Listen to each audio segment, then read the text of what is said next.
Hello friends, কেমন আছো বলো সবাই? আমার কথা জিজ্ঞাসাই করো না। আজকে সকাল থেকে এত চাপ। কটা বাজে এখন? 11টা। 11টা বাজে, এখনও পর্যন্ত খাওয়া দাওয়া কিছু হয়নি। ঠিক আছে, আজকে পুরো ব্যাক টু ব্যাক ব্যাচ ছিল। একদম বসেছি সকাল 7:30 সময়, পরপর চলছে। 3টে ব্যাচ হলো, এরপরে আবার একটা ব্যাচ আছে। ঠিক আছে, এমনি মনে হয় স্টুডেন্ট চলে এসছে পড়তে। হ্যাঁ, 11টা বেজে গেছে, তো 11টা থেকে 12টা পর্যন্ত ব্যাচ আছে। 12টা থেকে 1টা পর্যন্ত ব্যাচ আছে। সকালে একবার চা খেতে গেছিলাম, মনে হলো যে আর একবার চা খেতে হবে, যাই একটু 5 মিনিট চা খেয়ে আসি, তারপরে এই ব্যাচটা পড়াতে বসবো। আজকে ব্যাচে এক্সাম নেওয়ার আছে, তাই তার আগে একটুখানি জেরক্স করতে গেছিলাম, কোশ্চেন জেরক্স করতে গেছিলাম কাটোয়া জেরক্সে। আর আজকে সকাল থেকে একবারও চা খাওয়া হয়নি বলে পাশেই একটা দোকানে চা খেয়ে নিলাম, আর তারপরেই এসে এক্সাম নিয়ে নিলাম।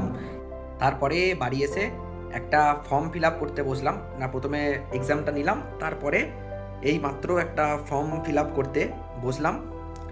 দেখি ফর্মটা ফিল আপ করি, তারপরে স্নান করে খাওয়া দাওয়া হবে। এই যে ফর্মটা ফিল আপ করতে বসলাম, হ্যাঁ, এসবিআই ক্লার্কের ফর্ম। জানি না যে দিতে যাব কি না, কিন্তু ফর্মটা ফিল আপ করছি। ওকে। পড়াশোনা বলতে ভাই আজকে তেমন কিছু হয়নি, আজকে সকাল থেকে একটুও পড়াশোনা হয়নি। পড়তে হবে, দেখি দুপুরের দিকে একটু পড়বো খাওয়া দাওয়ার পরে।